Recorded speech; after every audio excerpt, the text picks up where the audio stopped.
In the next session, we will be listening to a talk from our distinguished keynote speaker.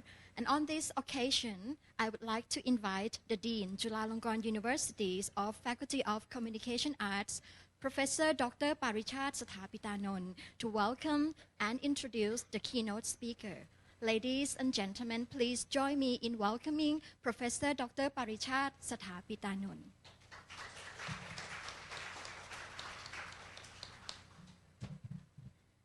Good morning สวัสดีค่ะ Mr. Chaping Malok, Chairman of AMIC Board, Professor Pirongron Ramasud Rananan, Vice President of Social Outreach and Global Engagement, Chulalongkorn University, Mr. Ramon Gilmore Tarson, AMIC Secretary General, distinguished guests, ladies and gentlemen. First of all, on behalf of the Faculty of Communication Arts, let me begin by welcoming you and telling you how proud and privileged we feel to co-host the 27th of AMIC Annual Conference this year.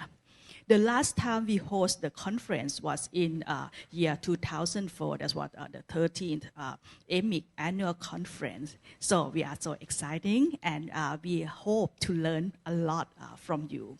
All of us, of course, the faculty members, students, and staff, and also the AMIC board have working diligently to make this event move smoothly and provide you with the venue and atmosphere to conduct the discussion on communication, technology, and news humanism. Of course, over the next 3 days, I do believe what we will hear can serve to inspire further investigation and exploration in media and communication with the incorporation of mindfulness, which is so important if we are to retain on humanism and Asian identity and not be taken over and controlled by new advanced technology in what we can call it as disruptive technology until we learn how to harness it. I'm sure before I introduce our keynote speaker, you may ask me the first question: where is Wi-Fi? What is the Wi-Fi password? That's right. So, are you human? This should be the question that we ask. We, not me, but we, I mean the people who organize the event, who initiate the topic on are we human? And then communication, technology, and new humanism. Because what? We know that we cannot survive with or without Wi-Fi. That's right. But don't worry, we are ready to serve you with internet and the Wi-Fi password, of course. But we encourage you to ask yourself and to discuss more with your friends on how internet or how new communication technology going to change our life or going to reconnect our life. So this is the thing that I'm going to challenge you for the first time in this morning. So now, before I introduce my keynote speaker, let me also thank you to have time to attend the AMIC conference and all of the faculty members and staff who work voluntarily hard to make this a very successful and productive event. So I must say, we are so fortunate today to have Professor Emeritus Eddie Kua as our keynote speaker. Following the completion of his study, earning a BA in journalism at the National Chengchi University, Taiwan, an MA in sociology at University of Hawaii, and of course, PhD at the University of Minnesota. Professor Kua began his distinguished academic career as a lecturer at the National University of Singapore, where he became a professor in year 1991.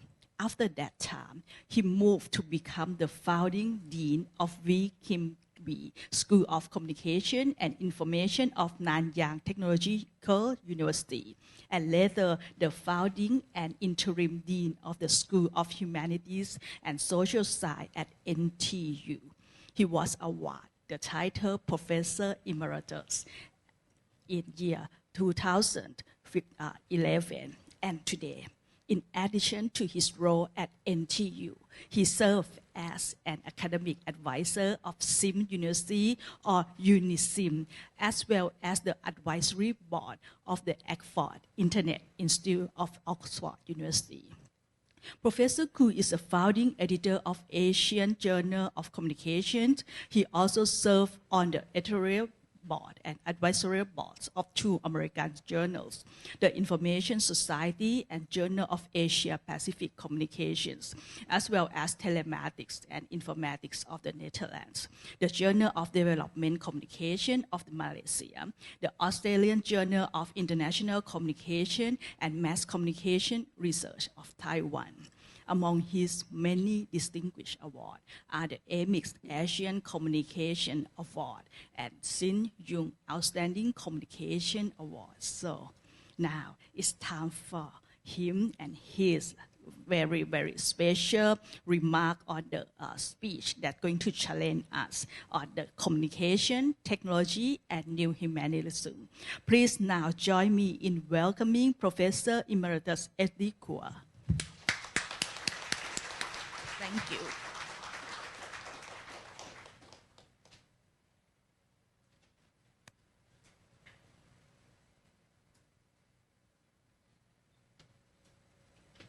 I do have a PowerPoint. Can somebody? First of all, good morning. And wow, I really appreciate and to some extent embarrassed by the long, lengthy introduction on my career. Of all my qualifications, the one nobody can take away is my age. I'm senior enough. Within this room, I should be around the top, I don't know, 5, 10. I try to catch up with our chairman, Chris Maslow.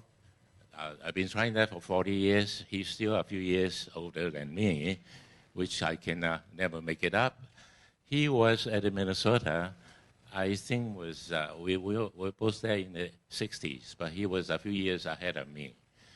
And so career-wise, I can never catch up with him. Age-wise, I can never catch up with him. But I do share with him long years of service in educational field, in the field of communication, and as all through my life, I've been with the university until today. All right.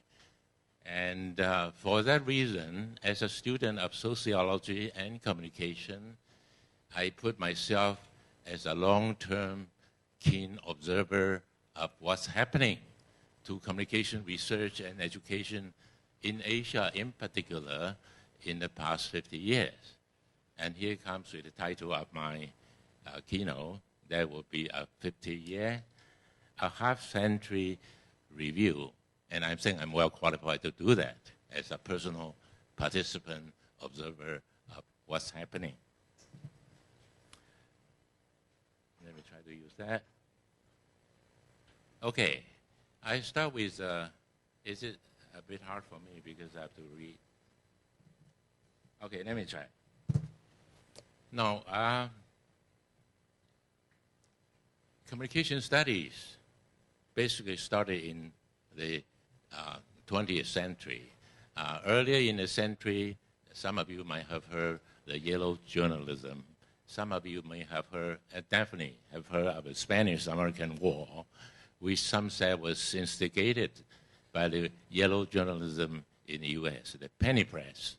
So penny press started about the very earliest stage of journalism study, communication studies.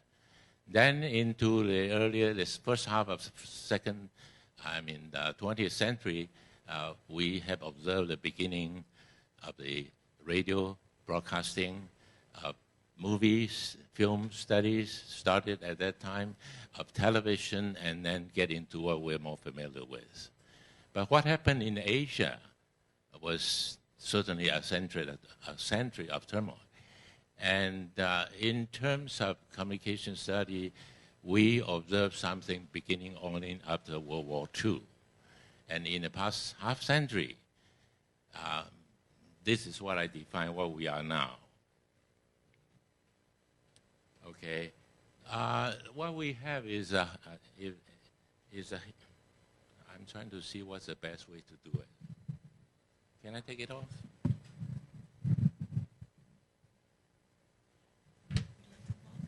No, I want to go out. Okay, since you don't need to see my face, so I'm coming over closer here. Yeah. Anyway, now I can see my screen. All right. Okay, if I make a summary of what happened to communication research and education in the 20th century, it started after World War II. Over the years, things been done, and this is what the key point of my presentation. But what we have observed even today, we are keenly aware of the weakness of the problem we have faced over the years. But we have today is that in terms of communication theory, our concepts and models are basically Western-based. And there's a good reason to that, because most of the communication media problems started from the West, observed in the West. All right? And when studying in the West, North America, in Europe, and so on, there were theories, there were concepts developed in order to answer those questions. And as a latecomer, we communication researchers in Asia follow that closely, maybe too closely. All right. In terms of research methods, basically we follow the Western model of positivism. There's nothing, again, there's something we've been trying hard to take advantage of some of the Asian Oriental methodology and concepts and even data materials and so on, with some success. We have seen communication education, our curriculum, most of us are in education. If you review the curriculum we have in communication education in terms of the design, in terms of the textbook we use, in terms of faculty, no matter how hard we try. In Singapore, we try. But the most we can do is that we can have 10% or 20% of the original concepts, ideas, research results from Asia. I would define that as a success. Basically, it's very much Western-based. So here I define that, sadly, as a history of academic colonialism.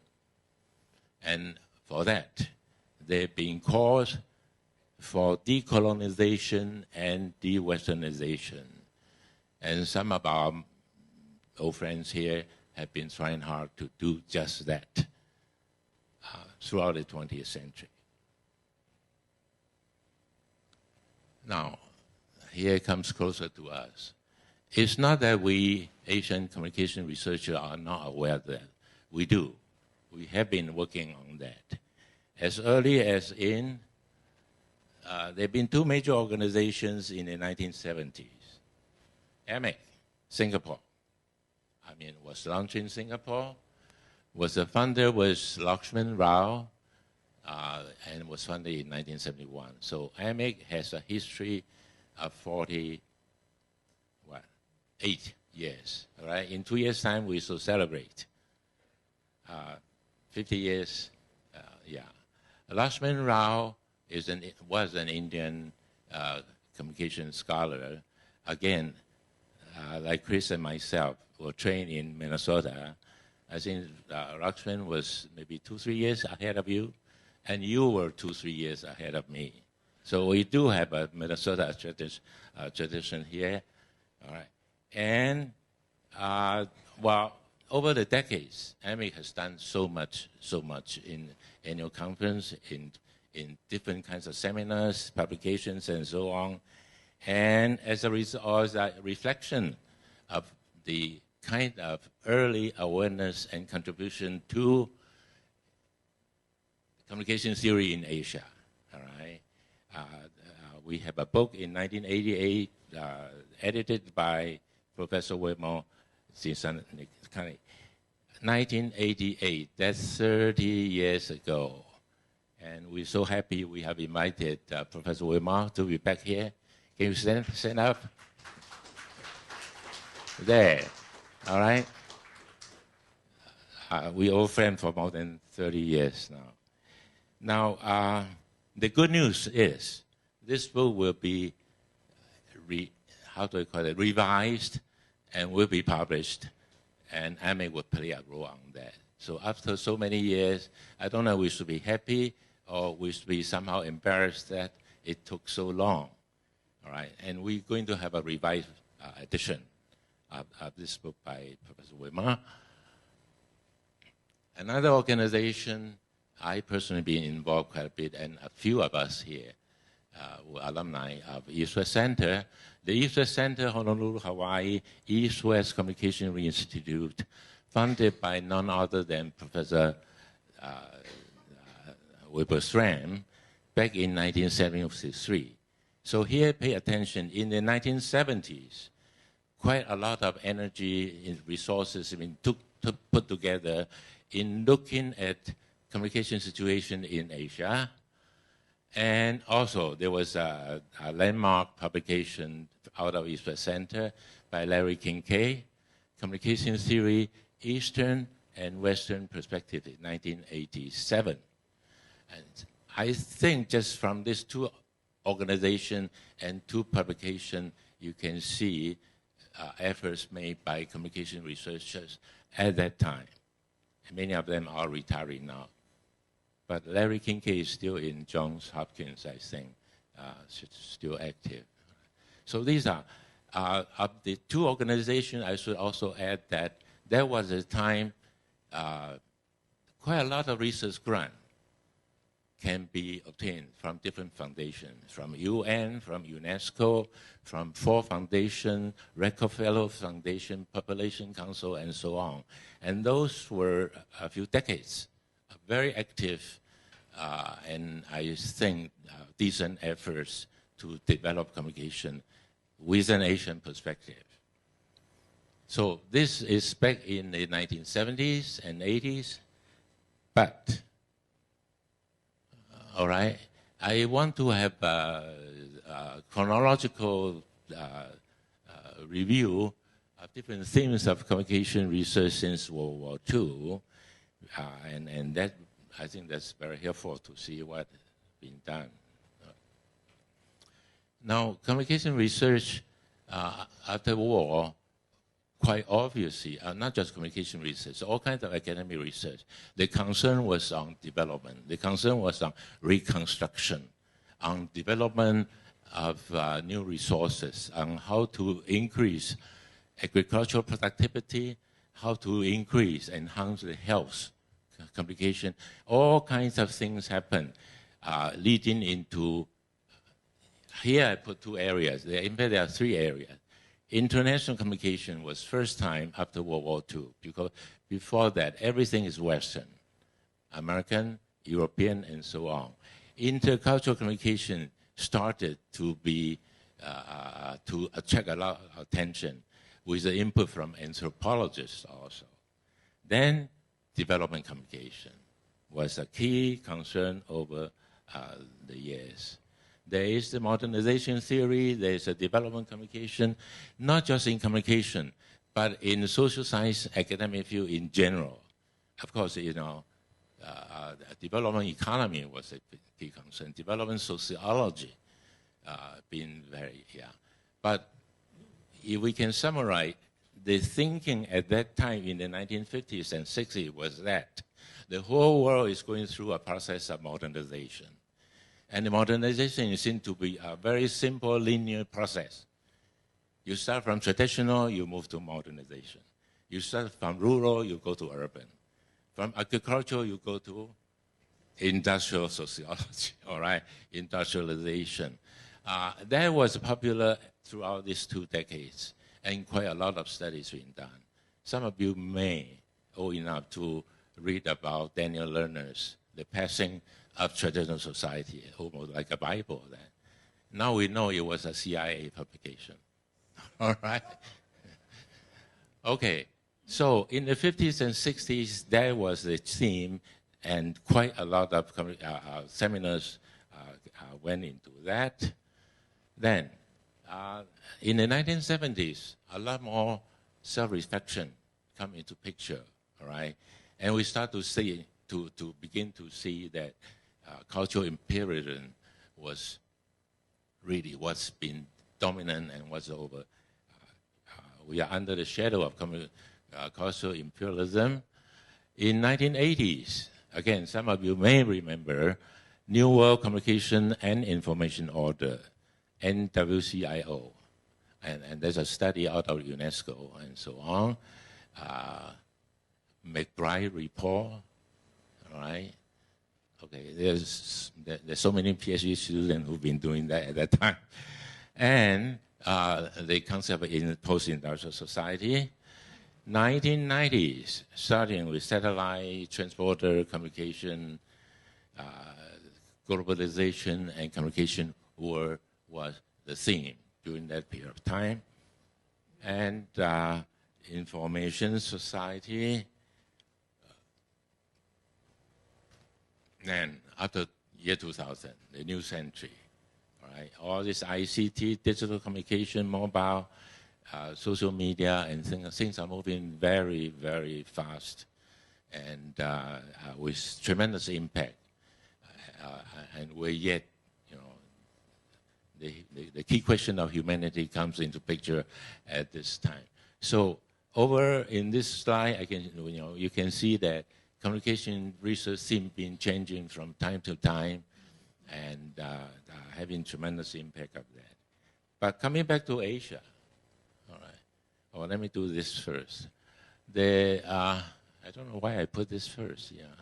Anyway, what I mean to say later is that to what extent Asian communication researchers, Asian communication educators are making contribution and coming into picture, trying to claim a role and making contribution to the overall communication theme.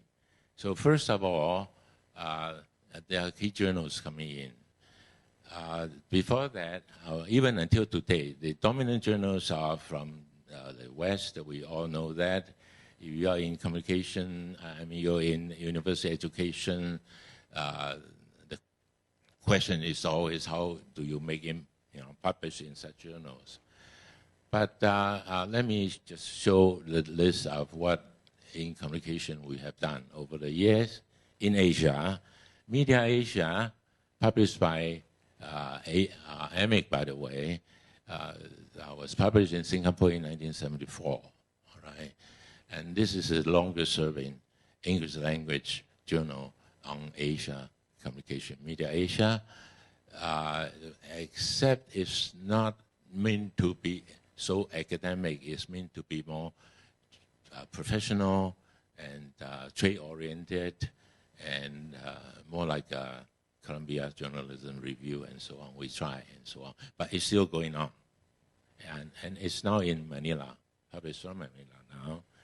Then, Asian Journal of Communication was among the first of English language academic journal on communication out of Asia. Again, this is from Singapore. It's a joint publication by AMIC and my university, Nanyang Technological University, back in 1990. And I'm one of the two founding editors of that. I was a founding editor for 20 years on that journal. This was started with my late friend, Anura Gunasekera, and myself. Two of us, both sociologists, by the way, in training, started with a communication research journal. And unfortunately, Anura passed away in 2002. So I was left alone to take care of that.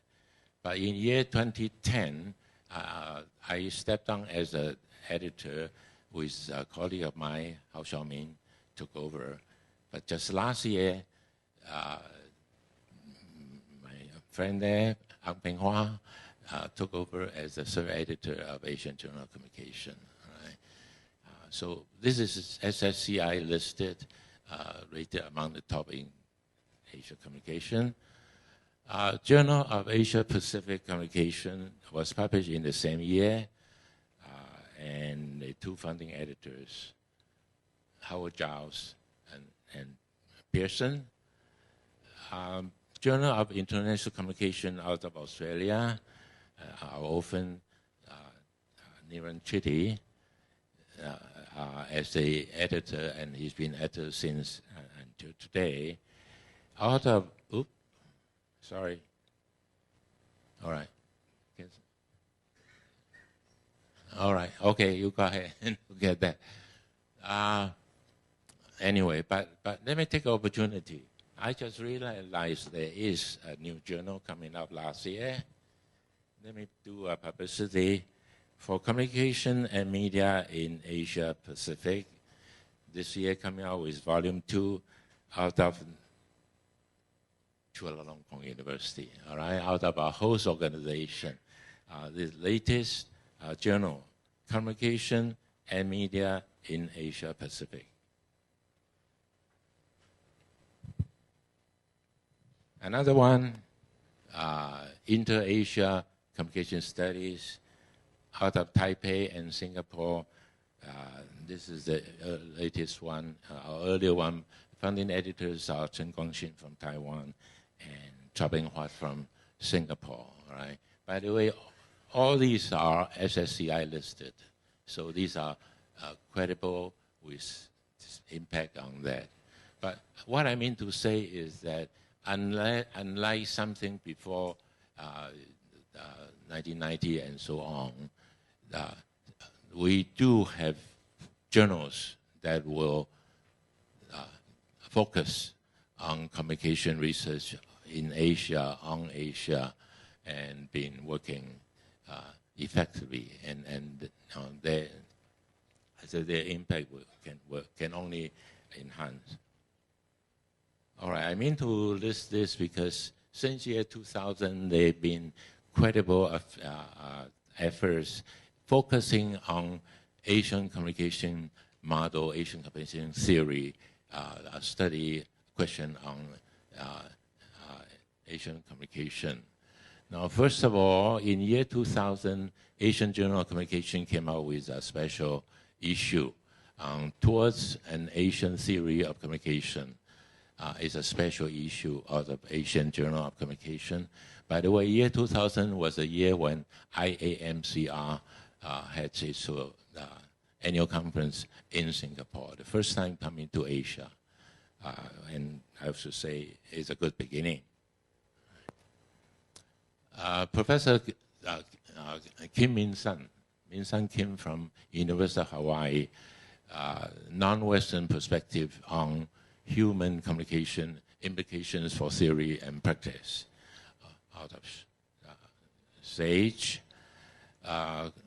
Guo Min Chen from Rhode Island, and Yoshitaka Miike, again also from Hawaii, as a different campus, has a special issue on Asian approaches to human communication, 2003. Again, at the turn of the century, there have been efforts, attempt to focus on communication, Asian communication of that.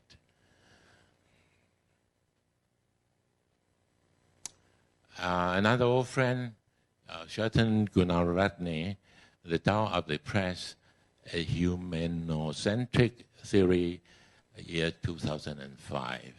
Right?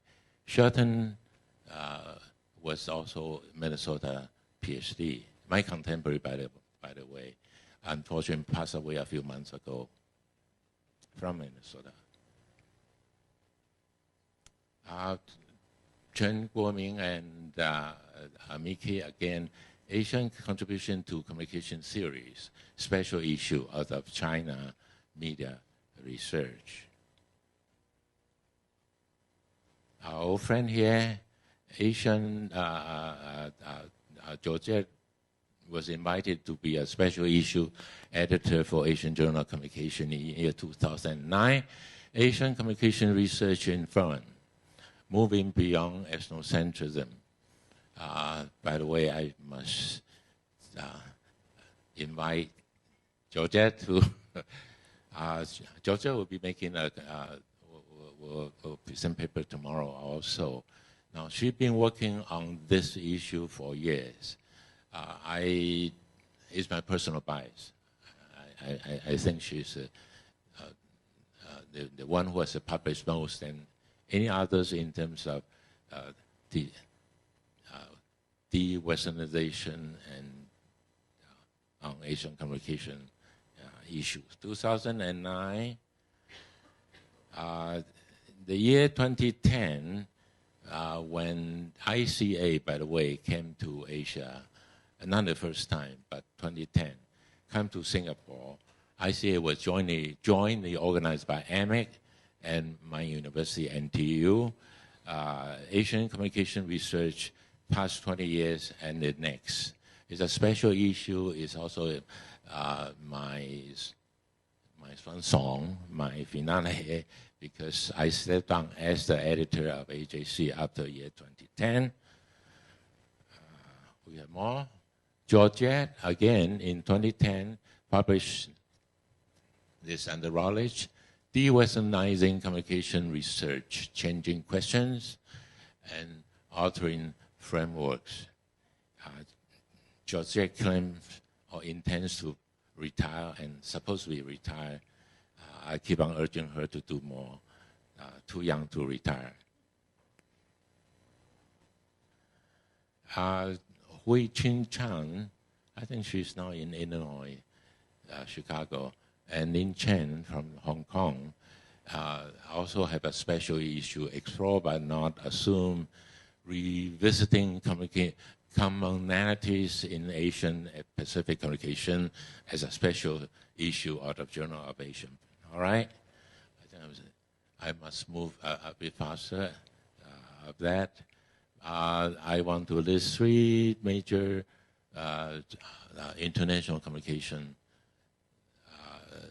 meetings coming out.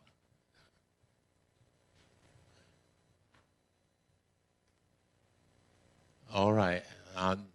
Okay. This is a partial listing, all right? It's incomplete, but I do want to identify some of the Asian communication scholars who are gaining international recognition in communication field. Among the first is Professor Yu Ho Yong of Korean origin from Oregon. He's the former president of AE JAMCR. So I may have missed some persons and so on, but these are the ones. And I will recognize my colleague for that many years. Ang Bing Hua from NTU was the former president of ICA, stepped down 3 years ago. Jin Soo Ho from Minnesota is the former president of AAA of a Korean background. Department chair, University of Michigan. Hong Chen, school director from Virginia Commonwealth. I know there are more and more, all right?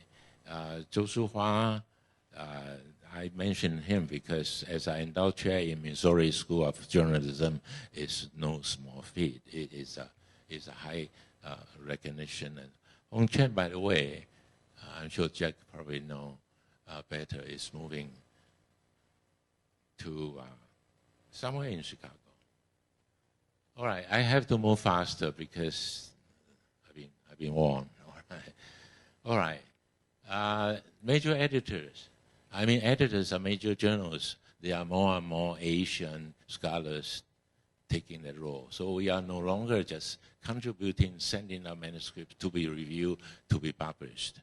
I mean Asian scholars are sitting in the editorial board and making decisions and so on. In addition to those who claim to be Asian communication journals.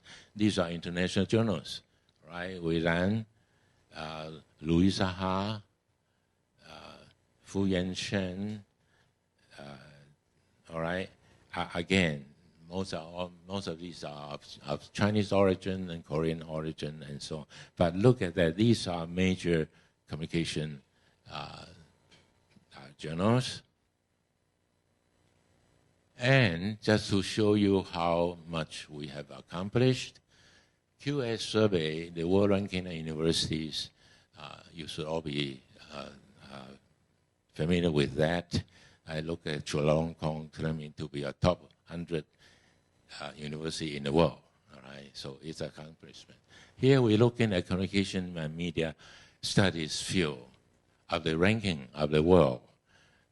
Amsterdam, Stanford, Southern California, London School of Economics, ISC, Texas at Austin, University of California, and Berkeley. Before I move further, I would say why I list that as an indication.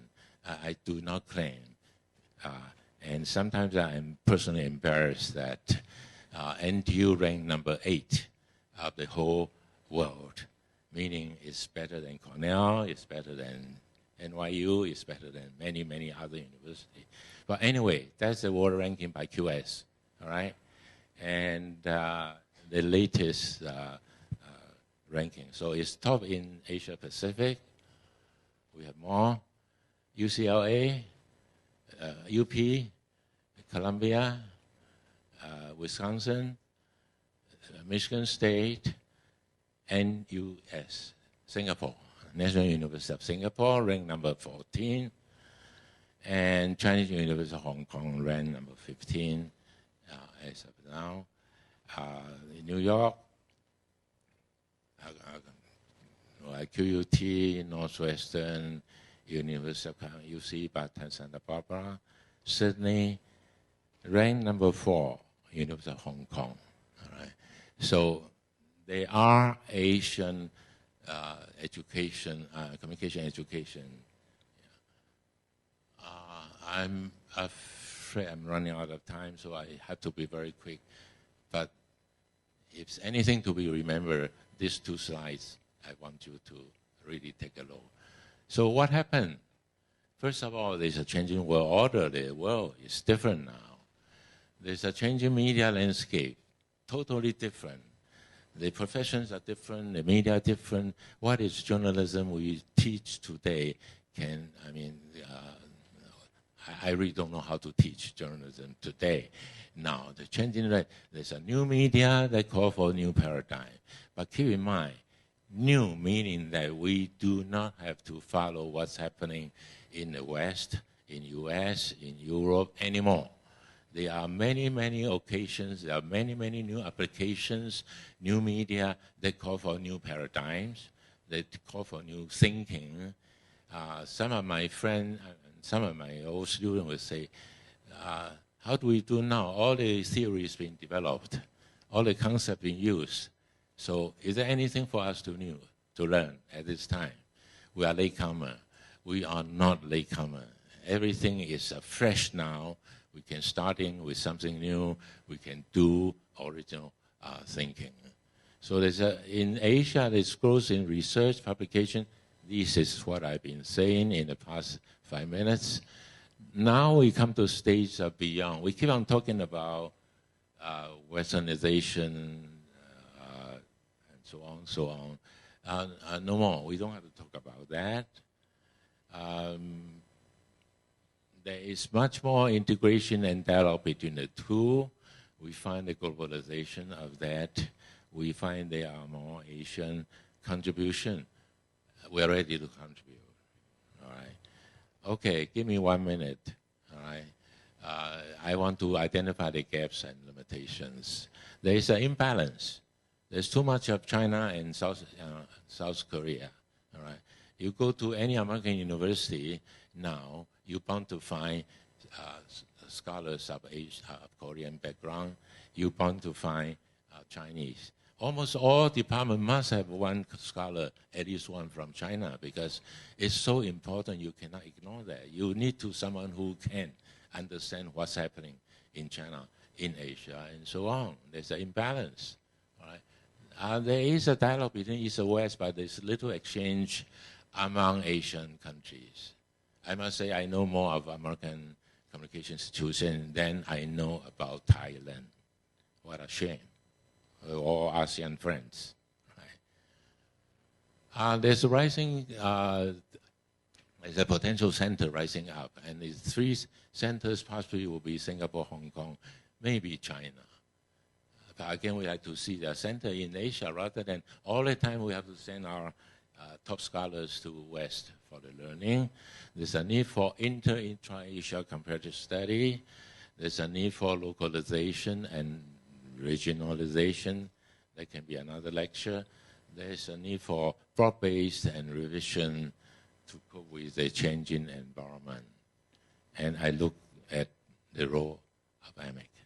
All right. So with that, I conclude my talk. This is the end. This is also the beginning. Thank you.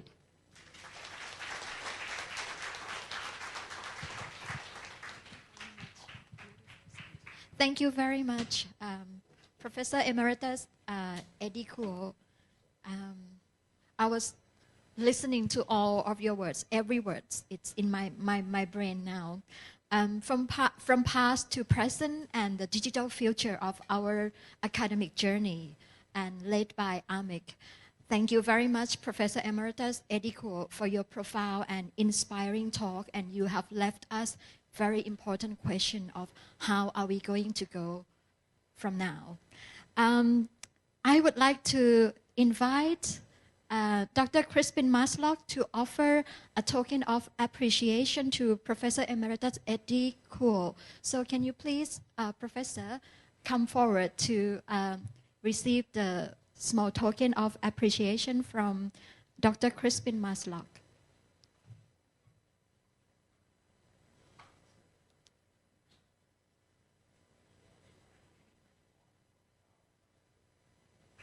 Thank you very much.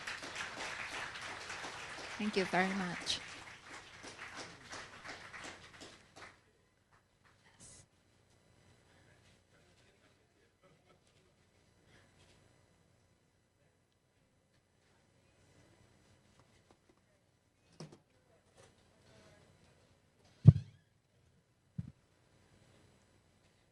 Thank you very much. And I would like to also invite Professor Dr. Pirongrong Ramasud to offer a token of appreciation to Professor Emeritus Eddie Kuo.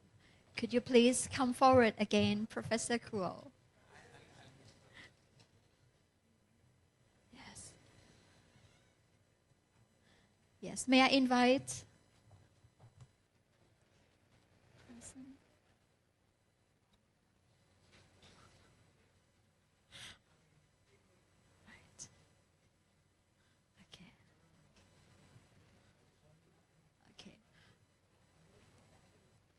Okay.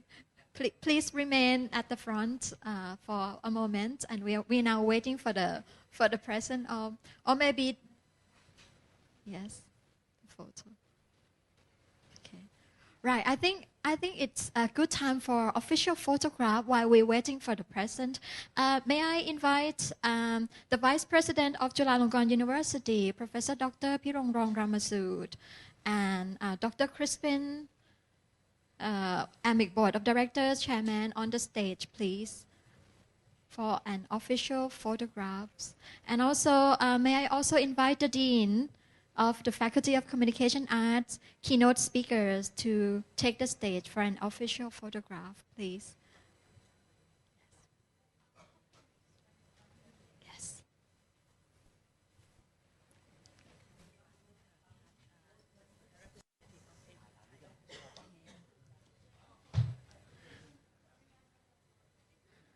Right. I also would like to invite Dr. Kamonrat as a representative of AMIC Thailand to join with us with the official photograph.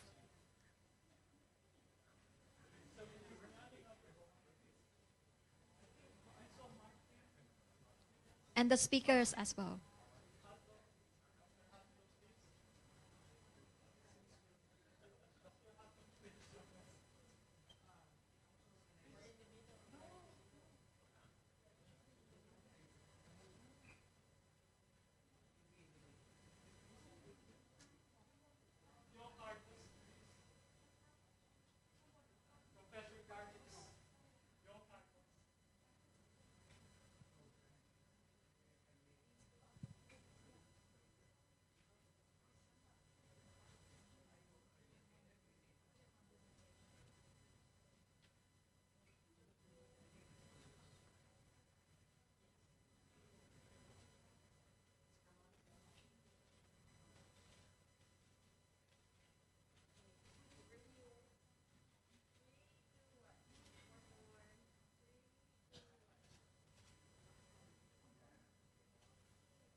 Thank you very much. Once again, ladies and gentlemen, please join me in showing appreciation for everyone on the stage. Yes.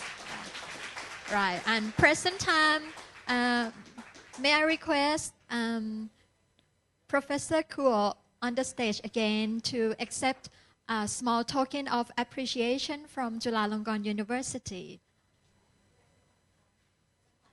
And may I invite Professor Dr. Pirongrong Ramasood to present a small token of appreciation for Professor Eddie Kuo. Thank you very much. Thank you very much, Professor Kuo. And